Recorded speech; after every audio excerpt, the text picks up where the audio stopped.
নিহত ছাত্রদল নেতা শাম্যের মরদেহ নেওয়া হচ্ছে গ্রামের বাড়ি সিরাজগঞ্জে। সেখানে আছেন সহকর্মী রিফাত রহমান। বিস্তারিত জানাচ্ছেন তিনি।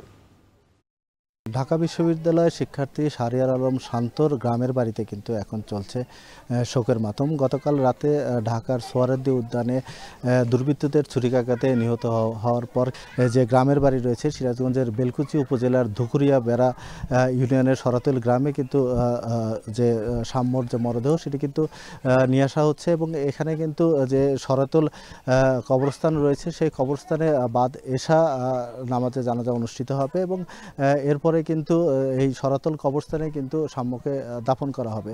আমি বেশ কয়েকজন এলাকাবাসী এবং শাম্যর যারা স্বজন রয়েছেন এখানে তাদের সাথে কথা বলেছি। তারা আসলে যে শাম্যর যে অকাল মৃত্যু সেটি কিন্তু আসলে তারা কোনোভাবেই আসলে মেনে নিতে পারছেন না। পাশাপাশি এই যে হত্যাকাণ্ড, এই হত্যাকাণ্ডের তারা প্রকৃত যে কারণ সেটি কিন্তু উদ্ঘাটনের জন্য জোর দাবি জানাচ্ছেন। পাশাপাশি যারা এই হত্যাকাণ্ডের সাথে জড়িত রয়েছেন তাদের যাতে দৃষ্টান্তমূলক শাস্তি হয় সে শাস্তি নিশ্চিত করার কিন্তু দাবি তারা জানিয়ে আসছেন। আর কিছুক্ষণ পরে হয়তো শাম্যর যে মরদেহ সেটি তার এই গ্রামের বাড়িতে কিন্তু আসবে এবং আসার পরে কিন্তু আসলে বাকি যে আসলে কার্যক্রম সেটি কিন্তু তারা গ্রহণ করার জন্য কিন্তু প্রস্তুতি রয়েছেন। বর্তমানে শাম্যর মরদেহর অপেক্ষায় কিন্তু রয়েছে তার স্বজনরা। তো সিরাজগঞ্জের এই শাম্যর গ্রামের বাড়ি থেকে এই ছিল আমার কাছে সবশেষ।